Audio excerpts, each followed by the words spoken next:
Bonjour à tous et bienvenue à notre webinaire sur l'innovation collaborative et la propriété intellectuelle.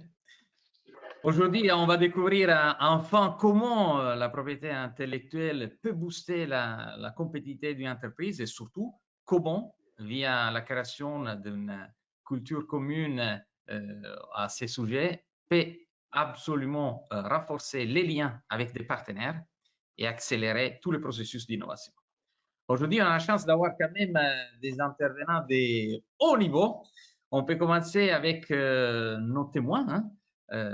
Donc, Eliès Hamzaoui, qui est le président d'OBH. Bonjour, Bonjour, Eliès. bonjour à tous. On a Bonjour à aussi tous. Olivier Duthé, qui est responsable technique commercial de North Industry. Oui, bonjour à tous. Et dans cette aventure, on est bien sûr accompagné par Cécile Gallet, la chargée d'affaires des propriétés de l'INPI. Bonjour à tous. Et son collègue Guillaume Brunel. On ne pourrait pas non plus commencer cette aventure sans Roger Goldschmidt, chargé d'affaires à l'agence Bonjour à Conjoint tous.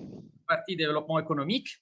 Et d'ailleurs, je laisse tout de suite la parole pour faire une toute petite, brève introduction sur l'agence avant de commencer tous nos sujets. Alors oui, alors très rapidement et pour faire court, donc ce qu'il faut savoir de l'agence économique Auvergne-Rhône-Alpes Entreprises, c'est qu'elle est née d'une volonté de rassembler les structures économiques de l'ensemble du territoire, donc de la région, pour soutenir des entreprises donc en lien avec les EPCI, donc les communautés de communes, métropoles et agglomérations, et les départements. Alors elle est financée principalement et directement par la région Auvergne-Rhône-Alpes.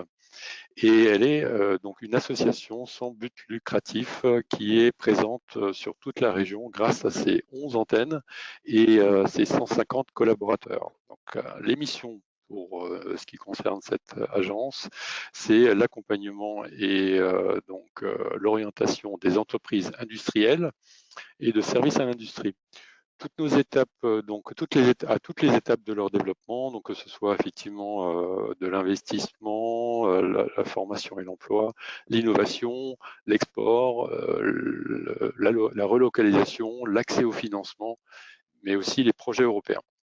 Elle a également pour mission de promouvoir la région à l'international et de valoriser ses multiples atouts pour attirer de nouvelles entreprises sur son territoire et grâce à sa marque Invest in Auvergne-Rhône-Alpes. Et si vous voulez en savoir plus, je vous invite à aller sur le site de notre site Auvergne-Rhône-Alpes Entreprises. Voilà, je laisse tout de suite la main à Cécile et à Guillaume pour donc nous présenter le projet qui concerne les deux entreprises aujourd'hui, OVH avec Eliès, Knof Industrie avec donc Olivier.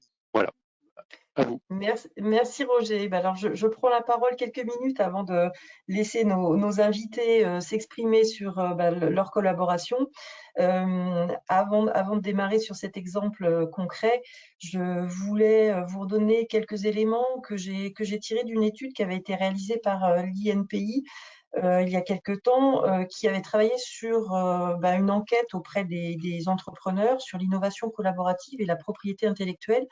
Et je trouvais que cette étude fournissait pas mal d'éclairages qui me semblaient intéressants avant de démarrer plus concrètement sur le partenariat qui a été noué entre OVH et Knof Industrie, de vous restituer un petit peu ces motivations qui sont souvent à l'origine finalement et qui vont sous-tendre l'innovation collaborative.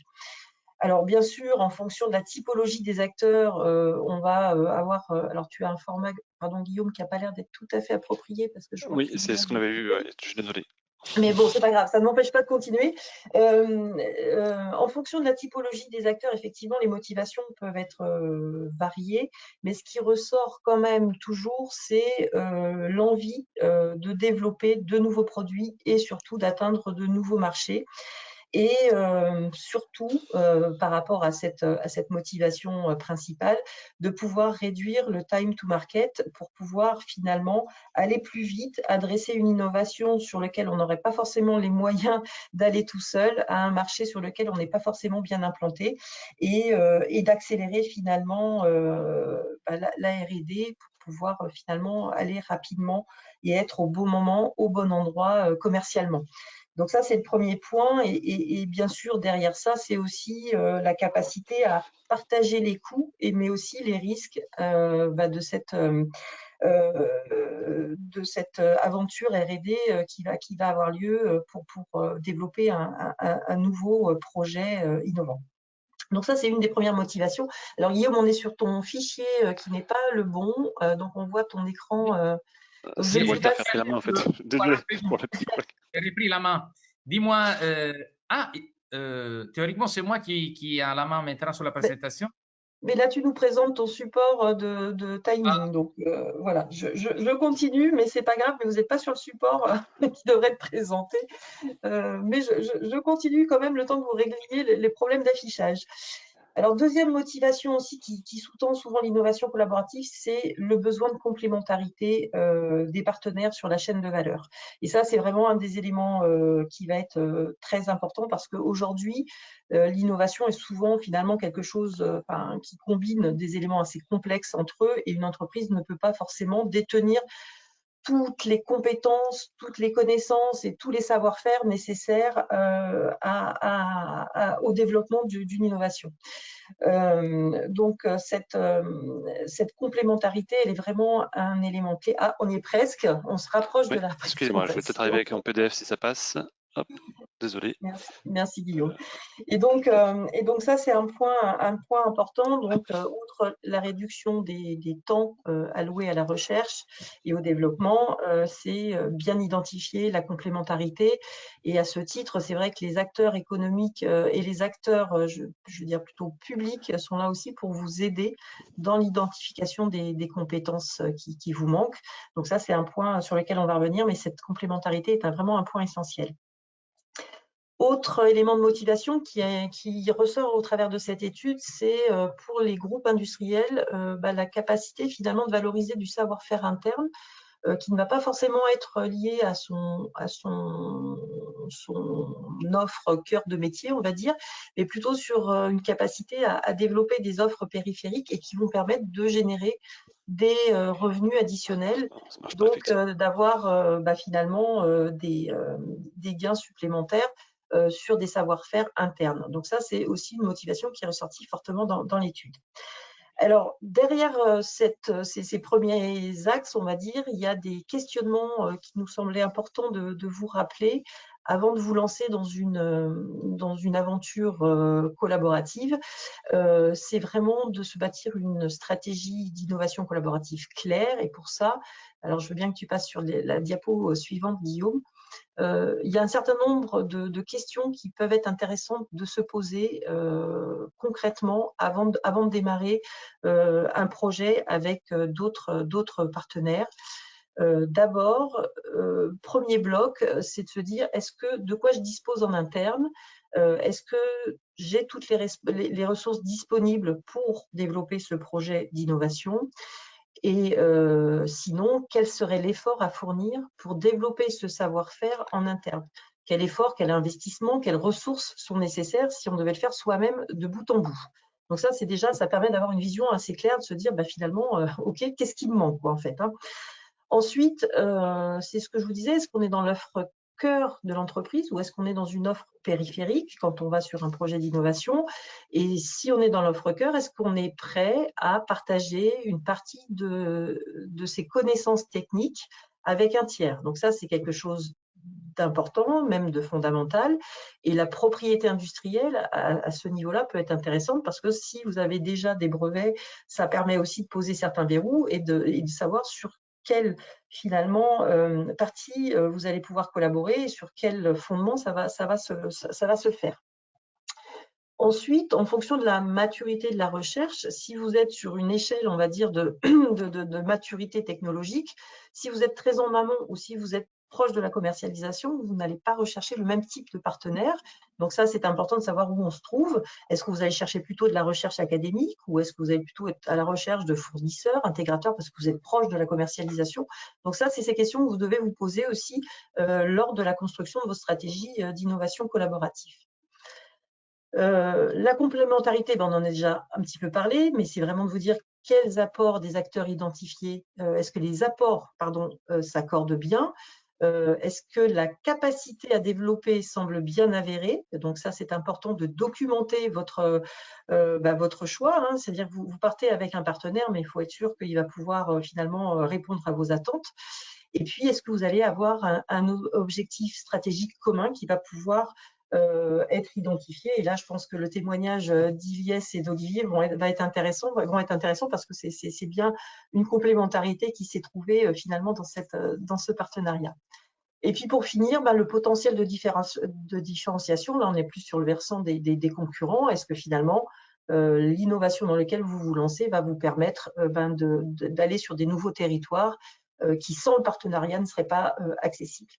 Voilà un petit peu les questions qui me semblent importantes à avoir en tête avant de vous lancer dans cette aventure. Maintenant, j'ai le plaisir de finalement introduire Eliès et puis Olivier, donc qui vont pouvoir nous donner finalement le témoignage autour de cette collaboration et nous dire un petit peu quel a été leur projet et comment ça s'est mis en œuvre. Je vous laisse, Eliès, démarrer si vous le voulez bien. Eh ben super, je vais peut-être commencer, on va peut-être commencer par se présenter en premier. Donc moi c'est Eliès Hamzaoui, je suis le fondateur de OBH. OBH qui est une jeune entreprise innovante qui s'est donné pour mission dans le domaine de la mobilité, qui s'est donné pour mission de rendre le casque de vélo moins encombrant et contraignant au quotidien. Et donc, on a une vision bien spécifique pour résoudre ce problème d'encombrement du casque de vélo. C'est qu'on pense qu'à l'image de la ceinture de sécurité avec la voiture, le casque ne devrait pas être apporté par l'utilisateur, mais devrait appartenir au vélo et à la trottinette. Et c'est donc pour ça qu'on a développé la vision du casque embarqué appartenant au vélo avec un socle d'accrochage et un casque de vélo. Et on a dû développer du coup ces deux objets pour ainsi le vendre aux services de vélo et de trottinettes partagées pour pouvoir introduire la fourniture du casque et également aux particuliers pour s'affranchir de la contrainte d'encombrement du casque. Et c'est dans ce cadre-là qu'on a collaboré avec Knof et je laisse Olivier un petit peu se présenter. Guillaume, je pense que tu peux peut-être passer sur la prochaine diapo. Avant de présenter Knof, on va parler un petit peu plus du contexte de la collaboration. Parfait, merci à Eliès et merci Cécile pour la présentation. Donc Olivier Dutet, responsable technico-commercial pour la société Knof Industrie sur le quart sud-est de la France. Et moi, ma mission pour Knof, en fait, c'est de développer un portefeuille d'affaires au travers de l'innovation. On est sur une industrie qui est en pleine mutation et on a besoin de passer par l'innovation pour se réinventer. On est spécialisé dans la transformation de mousse alvéolaire et du coup, le projet de OBH s'intégrait parfaitement dans notre vision et dans les produits que l'on peut proposer. On travaille beaucoup pour le sport et loisirs, mais on a également un secteur d'activité sur la petite enfance, les jeux sur la petite enfance, également dans l'automobile et dans le médical. Voilà, on a pas mal de champs d'application. Et mon rôle, c'est d'accompagner, on va dire déjà de trouver des gens comme Eliès hein, et après de les accompagner jusqu'à la mise en place, on va dire, de leurs produits sur le marché. Et pour parler un petit peu de notre collaboration, je pense qu'il est intéressant, c'est d'introduire par quel a été le contexte de cette collaboration. Le contexte, c'est que OBH, dans ce développement de cette solution innovante, avait besoin de développer un casque un peu spécifique, notamment qui est adapté aux usages aux contraintes d'un usage partagé, donc avec des contraintes techniques de multi-impact, d'hygiène et de résister aux conditions extérieures. Et dans cette première approche, ce qu'on a fait chez OBH, c'est d'aller vers ceux qui ont l'habitude de faire des casques, et notamment des industriels chinois Et ces industriels chinois, là où 80% des casques du monde sont faits, en fait, on s'est rendu compte qu'ils ne comprenaient pas bien notre volonté d'innover et pourquoi on voulait changer les façons de faire. Et notamment, les façons de faire, c'était une coque en plastique sur le casque avec une mousse de EPS, alvéolaire, une mousse alvéolaire EPS. Et nous, on avait besoin de mettre seulement une mousse de PP, qui est une mousse qui résiste à plusieurs impacts. Et du coup, c'est pour ça qu'on s'est orienté vers des industriels français qui pourraient comprendre ce besoin. Et la première étape, ça a été notamment d'en identifier. On a pu en identifier notamment en se tournant vers Polivia, qui est le syndicat de la plasturgie, en leur faisant part de notre besoin sur les mousses alvéolaires et notamment l'utilisation de l'EPP. Et c'est comme ça qu'on a été mis en relation avec Knof Industries et Olivier Dutet, avec cette volonté du coup de développer un casque nouveau qui n'existe pas sur le marché en utilisant de l'EPP et qui a ses caractéristiques d'hygiène, de multi-impact et de résistance aux conditions extérieures.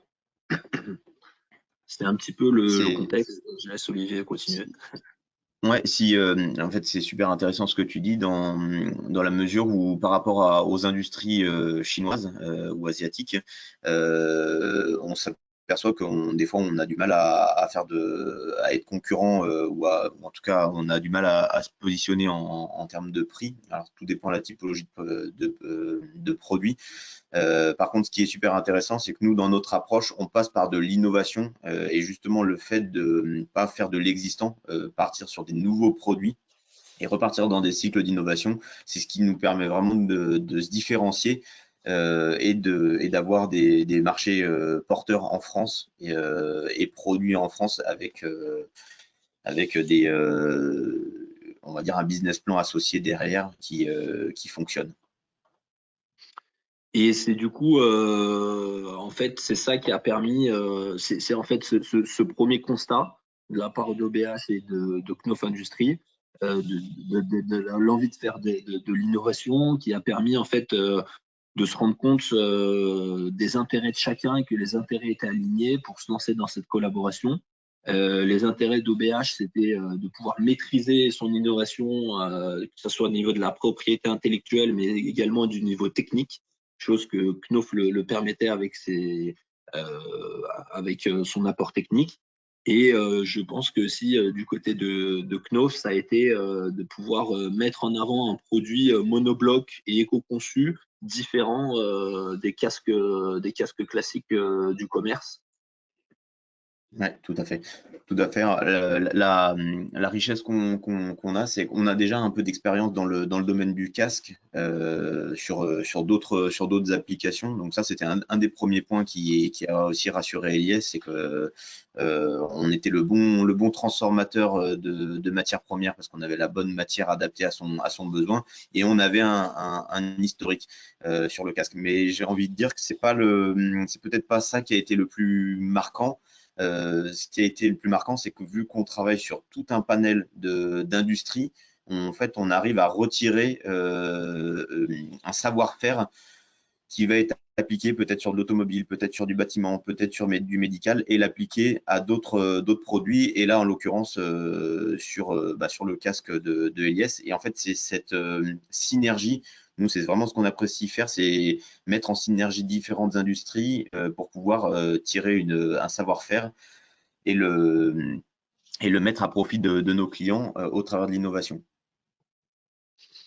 Exactement. Et je pense que ça a été cette première étape voilà, de vérifier que les intérêts de OBH et de Knof allaient dans le même sens pour pouvoir commencer à parler de la collaboration. Et la collaboration, au début, ça n'a pas du tout été les aspects techniques, mais ça a été plus des aspects un peu contractuels et organisationnels de comment on allait lancer cette collaboration. Tout à fait. Très bien. Ça permet de faire le lien effectivement avec la partie théorique, on va dire, de la formation. Donc merci Olivier, merci Eliès. On va faire appel à vous sur la suite du webinaire. Mais effectivement, pour revenir sur les règles, en tout cas les bonnes pratiques à suivre, on a quelques étapes qu'on va vous présenter. Effectivement, comme tu viens de l'aborder, Eliès, et puis qui a été sous-tendu par Olivier, c'était de bien cadrer au départ, que l'accord soit, que la collaboration se passe bien, c'est de bien prévoir par des contrats, hein, comme tu disais Aliès, qu'est-ce qui vous attend sur la route de la collaboration. Donc d'où vous venez déjà chacun, quel est l'objet du projet, quel besoin chacun doit résoudre dans la collaboration. Donc voilà, il y avait du matériau d'un côté, de la compétence produit de l'autre. Il fallait mettre tout ça en œuvre pour arriver au bout. Et donc, comme tu disais, effectivement, le choix du partenaire était important. Tu étais revenu hein, sur ce sujet. Mais une fois que le partenaire est identifié, il faut bien avoir un cahier des charges. Donc, le cahier des charges, comme tu disais, il pouvait pas. Alors, je tutoie Elias, mais il pouvait pas forcément technique dès le départ. C'était surtout presque juridique, c'est qu'est-ce que vous alliez apporter, comment vous mettre d'accord, comment préparer cette étape technique pour affiner le cahier des charges, pour savoir si chacun était en capacité de mener à bien le projet. Et pendant cette étape-là, c'est ça, la propriété industrielle était séparée, c'est-à-dire que chacun restait maître de ses connaissances, si j'ai bien compris, chez vous. Oui, exactement. Exactement. Et exactement, c'était un peu, voilà, forcément les peurs, un peu peut-être des deux parties, sûrement plus du côté de OBH, on était moins habitué avec la collaboration, et c'était une première collaboration avec un grand groupe industriel, mais il a fallu définir du coup de cette collaboration, enfin, ce qui allait naître de cette collaboration, à qui appartient quoi. Comme je l'ai dit au début, et c'est d'ailleurs pour ça qu'on s'est éloigné de l'Asie et de la Chine, la propriété intellectuelle était importante chez OBH, et donc il a fallu définir qui c'est qui apporte quoi, et le résultat sera acquis et pour qui. Et, Très bien. ouais, Moi, je t'écoute pas. Non, je te laisse continuer. D'accord. Effectivement, le fait de bien définir à qui appartiennent les droits, ça évite d'avoir des soucis derrière de répartition ou de mésentente sur le partage que j'aborderai un peu plus loin. Mais vous, ce qui a été choisi, c'est effectivement, tant que les études techniques n'avaient pas commencé, chacun restait maître de ses connaissances et de ses savoir-faire et de sa propriété intellectuelle au sens large. Et c'était donc une partie du contrat a bien établi ça. Donc, Cécile, si je passais la. Oui, pardon, Elias, tu voulais, ou Olivier? Ouais, non, c'est ça exactement. Et du coup, en fait, ce qui a permis, il y avait deux options. C'est soit c'était cadré par de la propriété intellectuelle et notamment un dépôt de brevet. Et en fait, en début de collaboration, on a notamment fait une étude de brevetabilité pour savoir si le casque qu'on voulait développer pouvait être sujet et soumis à un brevet, auquel cas il aurait fallu discuter à qui appartient le brevet, à l'un, à l'autre ou aux deux. Mais il se trouvait que cette étude de brevetabilité n'a pas permis de définir un brevet sur le casque. Et donc, c'est pour ça qu'on a plutôt régi la collaboration par un contrat, d'exclusivité mutuelle qui permettait, en fait, vu qu'il n'y a pas de propriété intellectuelle, mais qui permet d'être sûr qu'une fois qu'on a collaboré ensemble et qu'on a produit quelque chose, on allait continuer à avoir cette même relation fournisseur-client, et qu'on n'allait pas justement switcher et du coup perdre tout l'intérêt d'avoir collaboré ensemble. Et ça a été dans notre cas ce contrat d'exclusivité mutuelle. Oui, puisque il y a un point qui est très important aussi, qu'on n'évoque pas encore, c'est Elias a parlé de peur au début du projet, même avant qu'on ait collaboré ensemble. En fait, nous, on a pour habitude de faire déjà d'étudier des business plans, c'est-à-dire que Elias nous a présenté un business plan, un business model parce que nous, on n'a pas pour vocation à distribuer des produits sur du B2C. C'est pas notre cœur d'activité. Et on fonctionne avant de rentrer dans une collaboration avec un contrat de co-développement. On fait des approches économiques pour valider en fait la pertinence économique du projet. Nous, on a vraiment une volonté d'être producteur de produits, mais pas du tout distributeur et ni créateur d'idées. Par contre, c'est notre rôle d'accompagner et sur la partie financière et sur la partie développement industriel, d'accompagner nos clients justement dans ces étapes et de les rassurer, parce que souvent quand on se lance dans l'innovation et qu'on est une petite équipe ou une entreprise nouvelle, eh ben, on a plein de doutes et c'est aussi notre rôle d'industriel de rassurer, d'accompagner nos clients en ce sens. Merci. Donc, un petit tableau, Cécile, que je fasse présenter du coup. Oui, merci. Oui, simplement les bonnes pratiques, parce qu'effectivement, il a été question effectivement de formalisation, de peur, voilà. Donc, pour cadrer les choses, pour que les choses soient les choses soient les plus saines possibles, c'est vrai qu'il y a des bonnes pratiques à mettre en œuvre qui sont relativement simples, en tout cas sur le papier.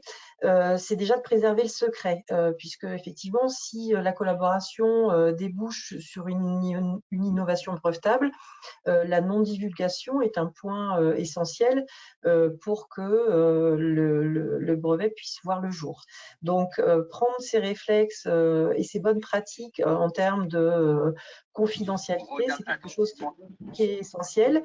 Et donc, on peut mettre des mentions sur les documents sensibles, ça c'est une première bonne pratique. On peut utiliser bien sûr les accords de confidentialité, mettre des NDA en place, c'est quelque chose d'assez essentiel et qui permet finalement de poser aussi correctement les choses avec le partenaire avec lequel on engage une collaboration. Il faut aussi travailler en interne avec les salariés, avec les stagiaires. On sait souvent aussi que les forces commerciales ont besoin d'aller présenter de la nouveauté à leurs clients. Donc, bien faire avancer les choses dans l'ordre, c'est-à-dire penser protection avant la divulgation. Et donc, ça, c'est vraiment un point clé qu'il faut pouvoir aussi garder, sur lequel il faut pouvoir garder le contrôle, aussi bien en interne qu'en externe. Et puis, pour continuer cette formalisation, on peut prendre l'habitude de dater les éléments du projet, donc les formaliser, les rédiger, déposer des enveloppes solo, qui sont des moyens simples d'obtenir une date certaine de la création, qui permet de commencer à travailler aussi peut-être à la préparation ensuite d'un dépôt de brevet. Donc, on peut passer par l'enveloppe solo, on peut également passer par d'autres système de datation en allant voir un notaire, un huissier.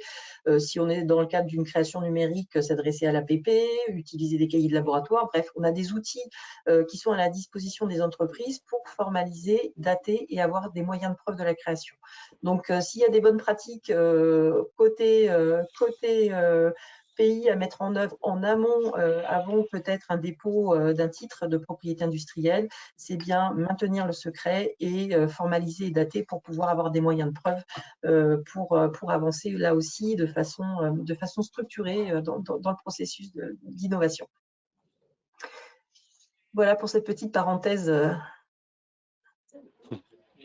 Merci. Donc, pour revenir sur le cas pratique, on va dire, voilà, de nos témoins, comme vous l'avez dit auparavant, Olivier et Elias, c'est que vous aviez effectivement fait une recherche d'une analyse de brevetabilité pour voir où est-ce que vous mettez les pieds en termes de protection. Effectivement, si l'idée du casque n'était pas protégeable, vous avez du coup choisi de vous partager la propriété industrielle sous une autre forme, sous une forme. Alors, il se peut qu'il y ait des dessin modèle qui arrive dans le temps, mais en général, pour revenir sur un cas général, quand on définit comment attribuer aux différents partenaires l'API, il faut bien aussi ça le mettre assez tôt dans la collaboration, hein, c'est un des enjeux, pour pas qu'il y ait de frustration, pour bien qu'il y ait un retour sur investissement de chacun, et aussi, et c'est pas à négliger, c'est que la personne qui exploite le produit puisse avoir les mains libres. C'est-à-dire qu'il ne faut pas qu'un des partenaires puisse s'accaparer quelque chose sur lequel il ne fait pas de business. C'est ce qu'avait dit Olivier auparavant, c'est que votre marché n'est pas de vendre du casque, n'est pas d'aller solliciter les collectivités, les particuliers ou les entreprises pour vendre ces solutions de mobilité, d'aide à la mobilité. Sincèrement, votre cœur de métier, c'est le matériau, c'est l'adaptation d'un matériau à un produit, à un usage. Exactement. Et ça fait, faut vraiment que dans cette équivalence, même si un des partenaires pourrait prétendre à une partie, il faut bien qu'il laisse la liberté d'exploitation à ses partenaires via des licences, on va en parler, ou la concession de propriété. Oui, exactement. Et d'ailleurs, ce qui est assez intéressant, c'est que de base, l'étude de brevetabilité a défini que, enfin, on a vu qu'il n'y avait pas de brevet évident à aller chercher suite à l'issue de là où on voulait aller de notre collaboration. Mais le contrat qu'on a signé entre Knof et OBH a quand même défini si il résulte un brevet de la propriété intellectuelle, quelle partie revient à qui, et ce qui est logique, du coup, la partie qui est vraiment technique en lien avec le matériau et ce qui apporte la technicité est bien de l'API et de la propriété intellectuelle de Knof, alors que la partie qui revient un petit peu plus de l'usage et du produit est bien plutôt de la propriété intellectuelle de OBH. Et donc, même si on savait qu'on n'allait sûrement pas aller sur un brevet, on ne sait pas vraiment où on va finalement quand on va sur une collaboration. On l'a quand même cadré dans ce contrat d'exclusivité parce que finalement, des fois, on ne sait pas trop où la collaboration peut mener et c'est bien de le cadrer en amont pour être toujours sûr de là où on marche. Et du coup, si je rentre un petit peu dans les détails de ce contrat de collaboration qui était de co-développement, ce contrat de co-développement, il a défini notamment une exclusivité mutuelle sur un segment de marché qui est le segment des vélos et trottinettes partagées, où OBH a l'obligation de produire avec Knof, et Knof ne peut pas aller produire des casques partagés, enfin vendre des casques partagés à d'autres personnes sur un périmètre donné et sur une temporalité donnée. Et c'est ce contrat de collaboration qui a permis de donner confiance pour pouvoir se lancer mutuellement dans le développement et qui était très important pour se lancer techniquement par la suite. C'est bien le but, effectivement, de ce exactement partage ça. d'exploitation. Oui, vas-y. Toujours avoir un contrat équilibré. Nous, encore une fois, c'est pas notre rôle de prendre le savoir-faire de nos clients pour vendre en direct parce qu'on sait pas faire, tout simplement. Et pour résumer très simplement comment on a géré le contrat de co-développement. C'est en fait tout le savoir-faire que nous, on a pu apporter en tant qu'industriel faisait partie de notre propriété intellectuelle, et toute la partie design exploitation faisait partie de la propriété intellectuelle d'Elies. Et encore une fois, nous, on n'est pas des entreprises spécialisées, on n'est pas un bureau de design spécialisé dans le développement de casques dans cette application. Et c'est pour ça qu'on a découlé une exclusivité. C'est que notre business model, c'est de produire, de faire de la production de produits et de les livrer. Et c'est notre source de revenus. Et c'est pour ça qu'on en a découlé une exclusivité de distribution. De production en tout cas, contrat d'exclusivité. Très bien. Donc effectivement, ça c'était vu. Mais donc pour revenir sur un cas plus général, plus générique, même si votre collaboration n'a pas induit la création d'un brevet, imaginons un cas où on a ce genre de titre qui naît de la collaboration. Il faut gérer les revenus qui seront liés à ce titre, parce que une propriété industrielle implique nécessairement des activités de gestion. Pourquoi? Parce qu'un titre de propriété est alloué par un office, par un État. C'est un titre de propriété immatériel, donc au même titre qu'un bien matériel, il a une valeur, certes, mais il y a aussi des contraintes en cas de copropriété, par exemple. Si on prend l'analogie avec un bien immobilier, soit vous êtes propriétaire du bien, soit vous êtes en copropriété, soit vous pouvez être aussi locataire. Donc tous ces cas de figure peuvent se retranscrire sur le brevet, notamment. Ça peut être aussi le cas d'une marque ou d'un dessin modèle, mais le brevet, c'est vraiment un des outils juridiques les plus aptes à générer, en tout cas de la copropriété, du fait de sa création qui est technique et multisectorielle. Et dans le cas, par exemple, où le propriétaire met en location sa technologie, son brevet, il y aura un contrat de bail. Donc, dans le droit des brevets, c'est un contrat de licence qui va être donné à ce nom de contrat.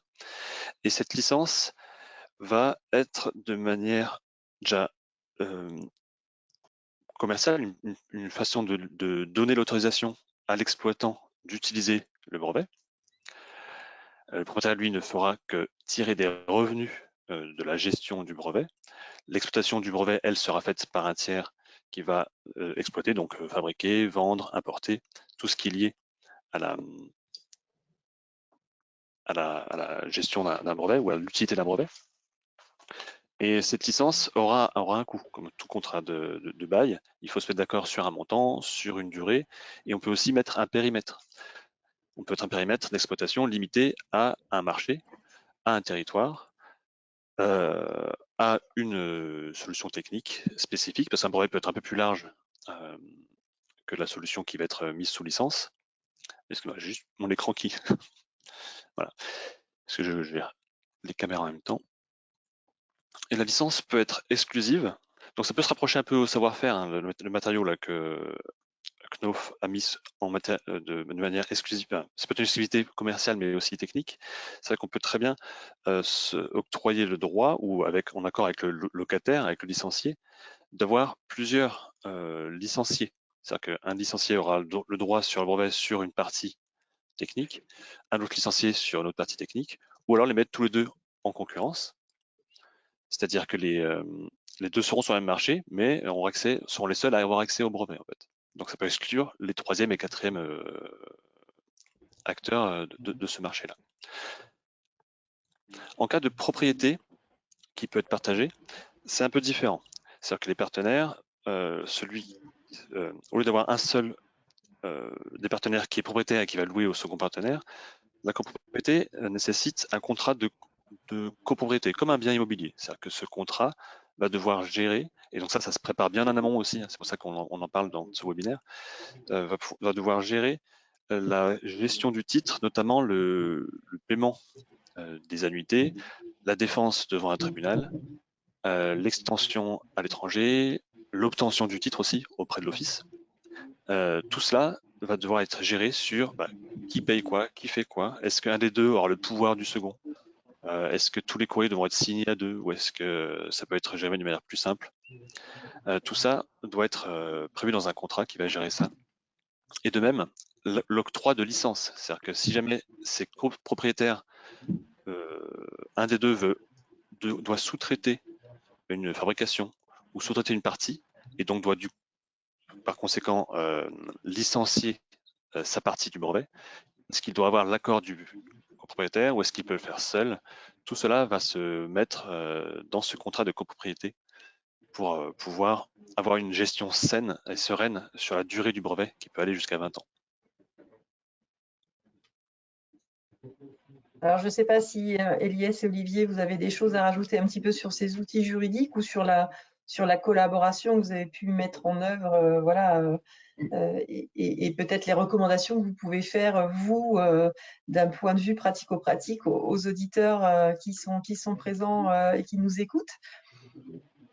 Non, les outils, il y en a toute une liste et je pense que l'idée c'est de pouvoir en tirer ceux qui sont utiles dans le contexte d'études. Nous, on a dit ceux qui étaient utiles. Et une fois enfin pour notre cas, mais voilà, il y a tous ces moyens de brevets, de licences et tout ça qui sont très utiles. Et nous, dans notre cas aussi, c'est une fois qu'on a défini ce contrat de collaboration, on a pu avancer dans la technique. Dans la technique et notamment aussi le contrat de collaboration permettait de mettre du temps homme et le bureau d'études à disposition de OBH pour la réalisation du projet. Et ce n'est qu'à ce moment-là qu'on s'est lancé pleinement dans le développement technique. Et finalement, on l'avait plutôt bien cadré en amont. Ça a plutôt suivi la direction qu'on avait voulu. Voilà. Voilà un petit peu. Ouais, moi, le terme que j'aime bien utiliser, c'est juste. En fait, il faut que le contrat soit juste. Et même si c'est toute une partie administrative qui est toujours un petit peu lourde à mettre en place au début, c'est vraiment un accélérateur. C'est un accélérateur à la sortie du projet parce qu'en fait, les questions, on se les pose au début sur la vision long terme du produit. Et après, il faut, sur le terme juste, c'est quelque chose qui doit être équilibré et qui doit être en faveur du produit pour la commercialisation, la bonne commercialisation et bonne production du produit à la fin sur le marché et pas en faveur de l'une ou l'autre partie parce que normalement elles sont censées être équilibrées. Le contrat, on peut l'imaginer comme ça, c'est comme s'il y avait une troisième entité qui était le produit qu'on souhaite développer et en fait c'est lui qui doit être tout en haut. Nous, on est juste des supports et le contrat, c'est un accélérateur qui permet de connecter les deux supports pour vraiment driver le process. Merci. Bien, merci. Exactement. Merci à vous. Je dirais pour conclure, on peut présenter peut-être les dispositifs d'aide de la région ou de l'INPI, si Walter et Roger, ça vous convient. Bah, très bien, Guillaume, mais évidemment, c'est intéressant de voir déjà les dispositifs qui peuvent présenter l'INPI, qui posent pas mal de questions. Hein, je vois, vous allez répondre après. Je laisse D'accord. Cécile les dispositifs. Et Cécile, pour une fois, tu peux prendre ton temps. On est un peu à... C'est parfait. Bah, c'est important de pouvoir les présenter ici parce qu'effectivement, l'idée, c'est pour nous, en tant qu'acteurs publics, d'aider les entreprises à se structurer en matière de propriété intellectuelle. Et c'est vrai qu'on a des outils, une palette d'outils maintenant qui s'est développée, qui permettent, alors dans un premier temps, d'aller plutôt sur du diagnostic. On a le pré-diagnostic propriété intellectuelle qui permet de faire un état des lieux, comprendre les objectifs et les besoins d'une entreprise qui n'a pas encore forcément beaucoup structuré les choses en matière de propriété industrielle, mais qui a des projets innovants, et donc de lui faire des recommandations à court et moyen terme pour se dire finalement quel plan d'action peut être suivi pour que les choses s'organisent et se professionnalisent par rapport à ces sujets, en faisant appel aux acteurs clés de la propriété industrielle, à savoir les conseils en propriété industrielle, les avocats spécialisés, et puis aussi éventuellement faire de la mise en relation avec d'autres acteurs de l'écosystème autour de l'innovation. Donc, on a le prédiac qui est souvent un petit peu le point d'entrée et le point de premier contact avec les entreprises. On a un deuxième dispositif de diagnostic qui s'appelle Empreinte Pays. Alors là, qui permet d'aller un petit peu plus dans le détail, analyser les pratiques d'une entreprise qui est déjà un petit peu plus mature sur ces sujets et d'essayer de voir où on peut finalement améliorer les process de protection notamment et d'aider là aussi l'entreprise à mieux organiser les choses autour de ce sujet de propriété industrielle, qui reste un sujet qui est quand même souvent évalué comme coûteux et complexe. Donc, c'est important de pouvoir bien déterminer là où ça a un intérêt et notamment de faire coller ça avec la stratégie globale de l'entreprise. Ça, c'est assez fondamental. On a un dispositif d'aide qui s'appelle Passe-Pays. Alors là, on est dans de l'aide financière à proprement parler. On a été un peu victime de notre succès en 2024. Donc là, les fonds sont clôturés pour l'année, mais ça va redémarrer dès janvier 2025. Ça permet finalement d'aider financièrement une entreprise à 3 reprises maximum, avec un budget maximal d'aide de 5 000 €. Et donc, si une entreprise souhaite déposer, par exemple, un brevet en France, sur la recommandation d'un chargé d'affaires de l'INPI, on va pouvoir aider financièrement, donc avec un devis qui serait maximum de 6 000 €, l'INPI pourra aller jusqu'à 3 000 € d'aide, et tout ça dans une enveloppe de 5 000 € maximum d'aide pour l'entreprise au travers CEPAS pays. Ces dispositifs qui sont alloués par l'INPI peuvent être doublés par le SMI Fund, qui est un fonds européen d'aide aux PME. Alors là aussi, un peu victime de son succès en 2024, les fonds ont été tous consommés, mais par contre, ça devrait réouvrir là aussi en 2025. Et le Pass Pays plus le SMI Fund font qu'une PME peut quand même aujourd'hui aller chercher de la ressource financière pour notamment déposer un brevet, aller à l'export. Donc voilà, c'est des choses qu'il ne faut pas négliger parce que c'est effectivement un budget et donc ces aides sont en général très appréciées des TPE et PME que l'on accompagne. On a également le programme Masterclass Pays. Là, on est plus sur un dispositif de formation, dispositif qui veut vraiment être de la formation-action, c'est-à-dire qu'on a et de la journée collective, 3 journées collectives où on a une dizaine de PME qui sont regroupées, PME ou ETI. On a des fois des entreprises plus importantes qui participent aussi à ces masterclass.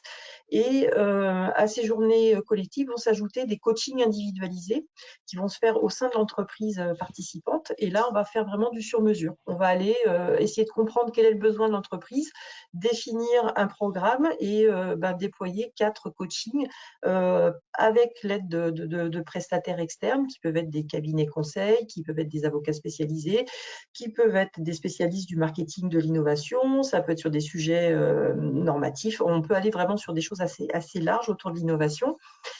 Et ça permet là de faire un accompagnement de formation en faisant vraiment du sur-mesure. Et c'est un programme qui se déploie sur 6 mois environ. On a également un outil qui peut être intéressant dans l'identification de partenaires stratégiques, c'est la cartographie des inventions brevetées. Ça permet d'avoir une représentation graphique qui va être élaborée à l'aide de mots-clés, de la classification internationale des brevets, qui vont permettre d'aller sur des secteurs technologiques et de voir finalement le positionnement des acteurs de ce secteur, savoir s'il y a des regroupements, s'il y a des espaces plus disponibles selon les domaines techniques, et tout ça sur une représentation cartographiée. Donc ça peut être parfois une très belle aide pour identifier des partenaires stratégiques sur certains domaines d'innovation. Et puis après, on a des programmes plus spécifiques. On a le programme Startup, donc comme il est dit dans son nom, c'est pour accompagner la startup un peu naissante qui a besoin de se structurer, puisque finalement la propriété industrielle est souvent un élément important pour les levées de fonds à venir de la startup. Donc on va l'aider à mettre en place là aussi des actions. On fait des rendez-vous à peu près tous les 6 mois et sur une période de 2 ans, on essaye de faire monter en compétence la startup pour qu'elle soit prête et qu'elle ait suffisamment structuré sa pays pour sécuriser ses investisseurs. Donc c'est un programme qu'on déploie également pour les startups de la région. Et puis, pour finir, le programme Alliance, alors lui, il est plutôt dédié collaboration, recherche publique et entreprise privée. Donc là, c'est là aussi pour essayer d'aider le dialogue entre ces acteurs qui ne sont pas toujours avec des objectifs complètement accordés. Donc, on essaye de travailler à leur côté pour pouvoir les aider à travailler les sujets de la collaboration. Donc, on a ce programme-là beaucoup plus orienté recherche publique. Voilà pour l'INPI. Et on a… Juste pour revenir, pardon, Cécile, juste pour préciser que du coup, au BH, Elias a pu profiter du coup d'un programme startup et d'un pass pays sur ces sujets c'est un accompagnement qu'on a pu faire auprès de Onboard Helmet. Et voilà, Elias, si tu es content de ce qu'on a fait, je t'invite à nous en faire part. Effectivement. Exactement, c'était très intéressant. L'INPI, ça a vraiment permis de faire une première entrée en matière sur cette stratégie pays qui est clé aussi dans la stratégie de développement d'OBH, qui a besoin de brevets pour exister dans un développement de produits innovants face à la concurrence de partout. Et donc, le pass pays, ça a été aussi parfait, notamment dans la phase de début d'entreprise pour cofinancer pour avoir une subvention pour pouvoir financer les premiers brevets. Et le programme Startup a vraiment permis d'affiner tout au long du développement d'OBH la stratégie pays qui est devenue clé,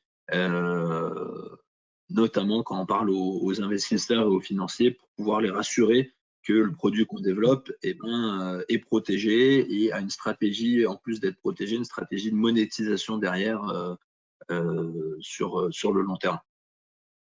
Donc, plutôt bien satisfait d'avoir été accompagné par l'INPI. Merci beaucoup pour ce témoignage. Et oui, simplement, je voulais rajouter en matière d'accompagnement, on est aussi, nous, on a des partenariats également, et donc on travaille avec les conseils en propriété industrielle de la région et les avocats spécialisés, et on propose des permanences gratuites et individuelles gérées par l'INPI, et donc où les conseils et les avocats interviennent gratuitement. Donc ça permet de faire déjà aussi parfois un premier rendez-vous pour déjà un peu placer les choses lors d'une permanence organisée par l'INPI. Voilà, côté INPI, Walter, ce que nous proposons en termes d'accompagnement, et effectivement, on a un maillage territorial, régional, en fait. On a, alors en Auvergne-Rhône-Alpes, on a la chance d'avoir 2 délégations, une à Lyon et une à Grenoble.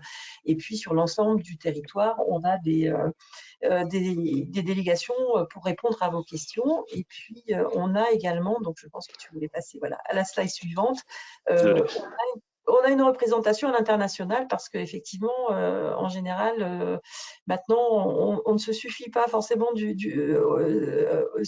à rester sur le territoire national. Donc, vous pouvez être également accompagné par des conseillers de l'INPI sur les grandes régions internationales. On a un représentant.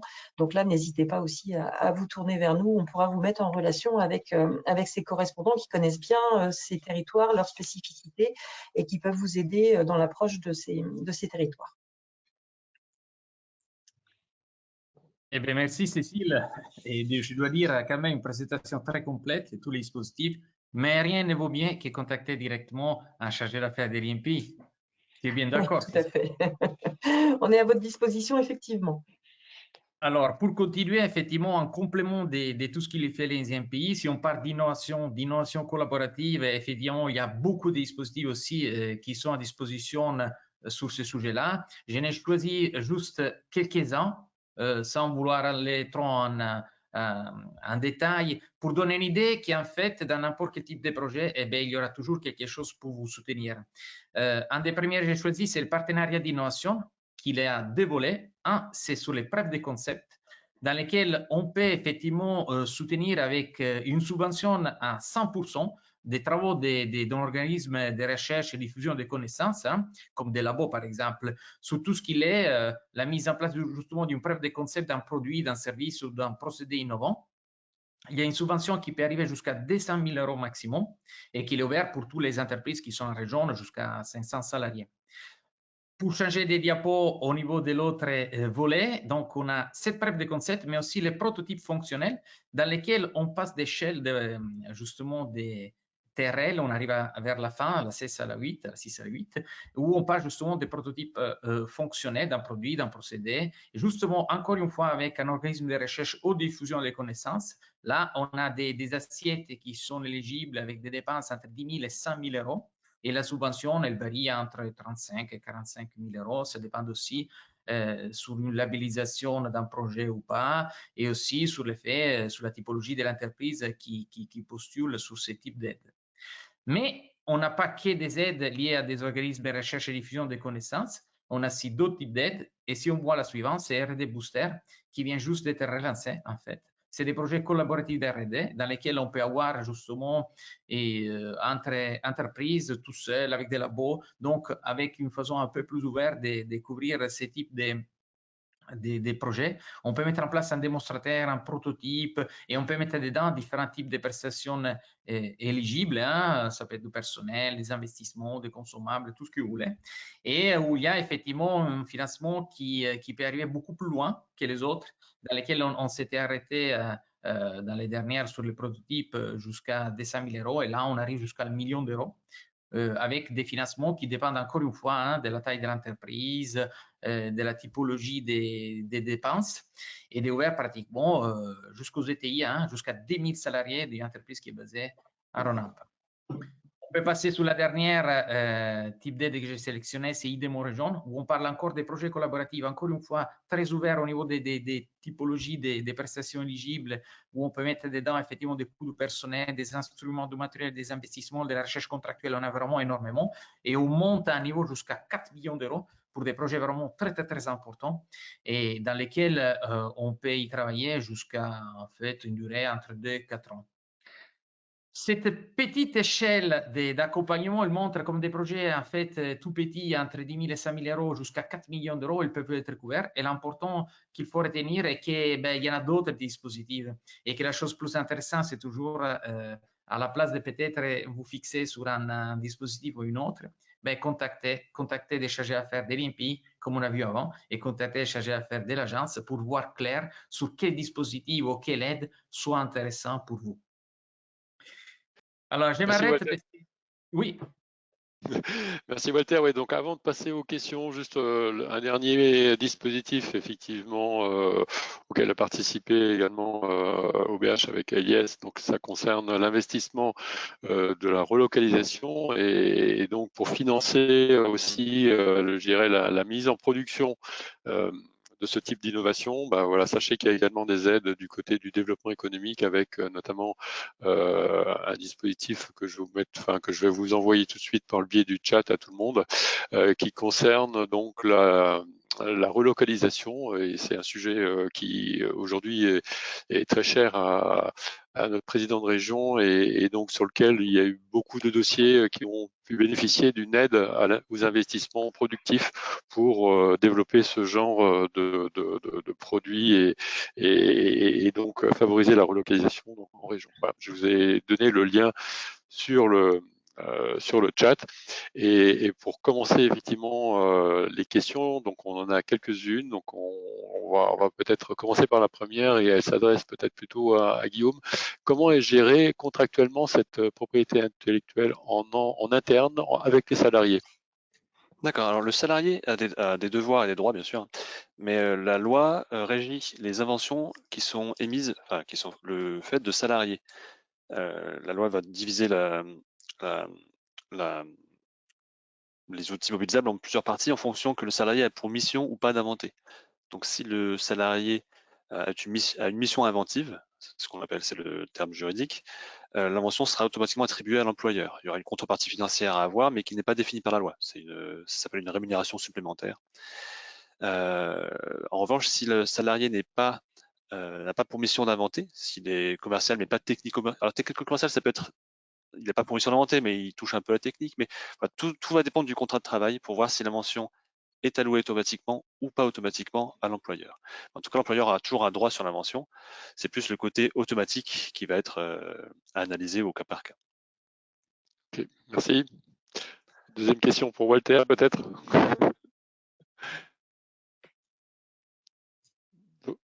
On On t'entend pas, Walter. Oui, Walter, on ne t'entend pas.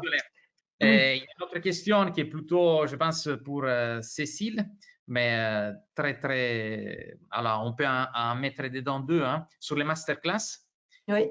Une, il est dédié, est-ce qu'ils peuvent être également dans le développement d'une solution basée sur une exploitation des licences? Et l'autre, c'est sur les coûts du masterclass. Alors, tu veux répondre sur la première, Guillaume? Oui, la première, c'est que quel que soit le stade, on va dire, d'avancer sur un sujet, la masterclass peut être utilisée, mais la masterclass, ça ne sera pas forcément une aide sur un sujet précis de l'actualité de l'entreprise. Ça va être pour la former dans son ensemble à une stratégie d'entreprise. Donc, soit mettre en place une stratégie, soit la conforter, soit la réorienter en cas de croissance externe, par exemple, ou de trop forte croissance interne. Mais mais un sujet, un projet d'actualité peut très bien servir de fil conducteur à mettre en place le programme de formation qui va être suivi sur la masterclass, effectivement. Et le Je ne sais coût de pas si la ça répond à la formation, question, mais pardon, sur le coup, Cécile, vas-y. le temps passe, donc j'accélère un tout petit peu. Le coût de la masterclass est de 3 000 € et il peut y avoir des financements qui sont pris en charge avec les OPCO dans le cadre des formations dirigeants. Donc, ça peut être aussi des choses sur lesquelles il peut y avoir aussi du financement public. Et donc, on a 3 journées de formation collective et 6 demi-journées d'accompagnement individuel. Et c'est 3 000 € pour l'entreprise. Pour C'est pas par l'entreprise, participant. il y a plusieurs participants qui peuvent suivre les journées, 2 participants pour les journées collectives et autant de participants selon les coachings, les thématiques des coachings. Donc, par exemple, si on fait un coaching sur la veille, qui est souvent un coaching apprécié des entreprises, on peut avoir tout le service R&D qui participe à ce coaching sans restriction de nombre de participants, sur le nombre de participants. Et donc la question, comment est-ce qu'on peut effectivement entrer en contact avec les experts en propriété intellectuelle et qui peut-on contacter? Vous avez une adresse, aura-lyon@inpi.fr, donc vous pouvez nous contacter par ce biais-là. On a aussi une plateforme téléphonique INPI en ligne, donc le 01 56 65 89 98 qui vous permet d'avoir toute l'information téléphonique. Et ensuite, si vous voulez approcher une délégation régionale, cette plateforme vous remettra en lien avec nous et on vous contactera. Mais donc par mail ou par téléphone, n'hésitez pas à nous contacter. Vous avez les identifiants qui sont affichés. Et je crois que Walter, tu partages ensuite la présentation, si je ne dis pas de bêtises.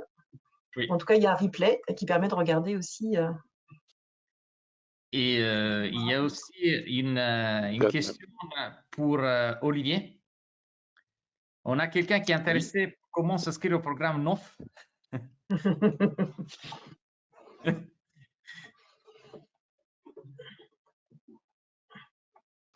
Olivier. Je pense que c'est. Vous pouvez prendre contact avec. Est-ce que vous m'entendez? Oui, c'est bon. C'est un petit peu haché, oui. Ouais, vous pouvez prendre contact avec moi directement et je vous réorienterai vers la bonne personne qui s'occupe de la région en fonction de là où vous êtes. Donc sans souci. En Avec tout plaisir, cas, même. on passera à la personne qui a posé la question, on passera les coordonnées. Merci. Si quelqu'un d'autre est intéressé, il pourra me contacter par mail. C'est la même mail que vous trouvez dans les coordonnées de l'événement. Moi, je crois qu'il y a une autre question sur la mise à disposition des présentations. Je pense que tout le monde ne pose pas de problème pour diffuser ce type de présentation. Donc, vous pouvez la télécharger. Il y aura un lien qui est inclus dans les mails que vous allez recevoir où il y a les liens pour voir les replays. Et en même temps, vous pourrez télécharger la présentation que vous avez vue, OK? Dans laquelle vous trouvez aussi les coordonnées, par exemple, des l'INPI et de tout le monde. Roger, est-ce qu'il y a d'autres questions? Alors, il y a une dernière question, effectivement, qui vient d'arriver. Est-ce qu'il existe des modèles de transfert de propriété intellectuelle entre salariés et entreprises? Je pense que ça va exister, non, Cécile? Oui. Guillaume, je vois que tu peux répondre. Oui, alors, non, on met à disposition des NDA, par exemple. Voilà. On a un guide aussi des accords contractuels dans les consortiums. C'est là-dessus qu'on s'est basé pour ce webinaire. Des modèles, à ma connaissance, oui, il doit exister, tout existe, on va dire, mais en tout cas, je n'en connais pas de fléché. Et comme, en tout cas, le salarié est cadré par la loi sur la propriété industrielle, c'est plutôt quelles sont les bonnes formulations, j'imagine, qu'il faut mettre dans le contrat. C'est peut-être ça la question. Donc, je n'ai pas forcément de réponse, à moins effectivement de nous contacter pour mettre en place une aide juridique PASPI, si jamais il y a besoin de faire une revue contractuelle sur les contrats RH, sur les équipes de R&D et autres, si ça peut répondre à la question. Oui, c'est OK. Alors, moi, je pense que La là, réponse était bonne. on est vraiment à la toute fin. Donc, moi, je remercie tous les intervenants. Donc, Eliès, Olivier, Cécile, Guillaume et bien sûr Roger. Et ils ont été quand même, ils ont apporté quand même un retour d'expérience très intéressant. Hein. Et j'ai aussi une invitation à tous, quand le webinaire sera terminé, vous allez voir un magnifique pop-up. Et si vraiment vous êtes pressé, vous voulez être recontacté, vous voulez recontacter quelqu'un, vous pouvez répondre oui. Et bien, vous serez à la suite recontacté. Pour tout ce qui est présentation, vous pouvez le télécharger après. Les replays, vous serez aussi à disposition via un lien. Et la seule chose que vous souhaitez est d'oser dans vos projets d'innovation, oser collaborer et oser aussi utiliser la propriété intellectuelle comme levier de votre compétitivité. Merci à tous et à la prochaine. Et merci à Ilyes et à Olivier pour leur témoignage. Merci beaucoup. Merci de nous avoir donné la parole. Merci beaucoup. Merci. Merci à tout le monde.